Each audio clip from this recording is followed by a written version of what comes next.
one of the most fundamental confrontations of the Danish wars, the Battle of Ashdown near Reading in Berkshire on January 8, 871 AD, was the turning point in the Viking invasion of the English kingdoms, as after several crucial defeats that saw the capture of two of the four Anglo-Saxon kingdoms, Northumbria and East Anglia, King Æthelred I and his younger brother Alfred fought a series of running battles across what is now Berkshire in order to halt the westward advance of the Danish kings Wessex and Halfdan, the victory at Ashdown providing the West Saxon kingdom a respite to reorganize and prepare for a long campaign against the heathen intruders. Throughout the first millennium AD, the Vikings, a generic term for invaders originating in the countries of Norway, Denmark and Sweden, and came from the Old Norse term for a pirate raid, led a brutal campaign of pillaging and murder from around 780 AD that would last 300 years, the rapid expansion of the Norse culture spreading not only across Western Europe, the Baltic and the British Isles, but is also recorded to have seen their influence connect with the Islamic kingdoms of the Middle East, as well as set foot upon the shores of the then undiscovered east coasts of Canada and the United States in around 1000 AD, the Vikings, by 870, controlling what were once the Anglo-Saxon kingdoms of Northumbria and East Anglia, together with what is now the county of Kent, their dominance advancing slowly west into the Kingdom of Wessex as spearheaded by kings who had originated from Denmark.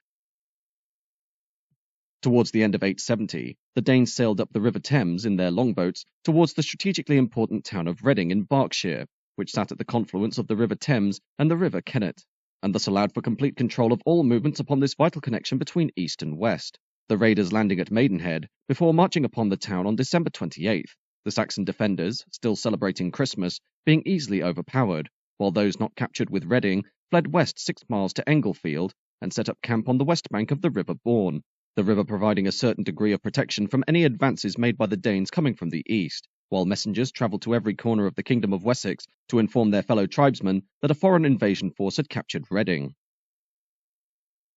On December 31st, a Danish reconnaissance party encountered the Saxons at Englefield, which forced their retreat back to Reading, followed on January 4, 871, by a Saxon assault on the town that was ultimately repelled by the now well-fortified Vikings. This defeat seeing the Saxons retreat further northwest to Ridgeway at Streatley, an ancient trackway that preceded even the times of the Romans and connected the Dorset coast in the south with the marshland of the Wash in Cambridgeshire to the north, the Saxons regrouping their forces at a location approximately 11 miles northwest of Reading, known as Lowbury Hill, the rendezvous point for tribesmen answering the call to arms from across the kingdom, which provided ample protection from the harsh January winds. The intention being for the Saxons to await the arrival of enough tribesmen to easily unseat the Danes from Reading before commencing their march back to the southeast.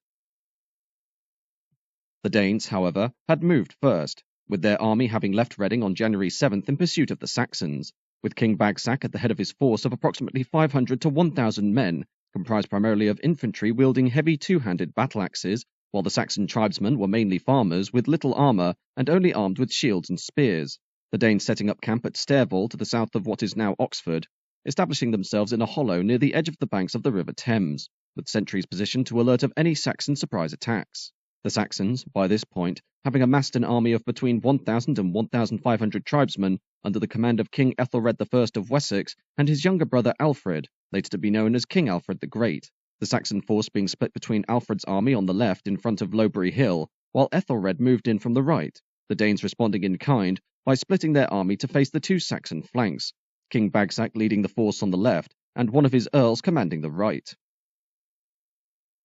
At just after 7 a.m. on January 8, 871, Alfred caught sight of the Danish army advancing slowly up Lowbury Hill at a distance of around half a mile, the future king unable to mount a strong defence, as his brother, King Æthelred, had chosen this moment to hold a prayer meeting to seek God's help to achieve victory in the forthcoming battle, thus taking his half of the Saxon army out of action as they completed their religious devotions. Alfred, unwilling to surrender the advantage of the high ground, ordering his force to charge down the hill towards the approaching Danes, Æthelred cutting short his prayers in order to join his younger brother in battle, the combined assault of the Saxons attacking from above, driving back the Danes, and in the process brought about the deaths of the Viking earls and King Bagsac, the survivors of the Dane army, which had seen a large portion of their forces slain, being put to flight and retreating the 11 miles back to Reading. In the aftermath of the Danes' spectacular defeat at Ashdown, King Halfdan took command of the invading army, while King Æthelred I died suddenly not long after Easter in April 871, leading to the rise of his younger brother, Alfred, to the Wessex throne, being chosen to lead the Saxons instead of Æthelred's own two sons, due to the urgency of needing a monarch who had experience when it came to leading an army. 871 AD seeing further battles between the Saxons and the Danes, but throughout the course of the year the tribesmen were pushed further west until they were eventually driven onto the Somerset levels, though Alfred, after a complete reappraisal of the Saxon tactics and with the help of his earls, led his army to victory at the decisive Battle of Edington near Westbury in May 878, the beginning of a gradual drive of the Danish invaders back east towards London and ultimately out of Wessex completely, the last influence of the Vikings in England being finally extinguished in 1066, when Harold Godwinson, the last crowned Anglo-Saxon English king, defeated the Norse king Harald Hardrada at the Battle of Stamford Bridge, the last time an invading Viking force would set foot on English soil, and spelling the end of the Norse and Dane cultures as one of the major powers of Europe.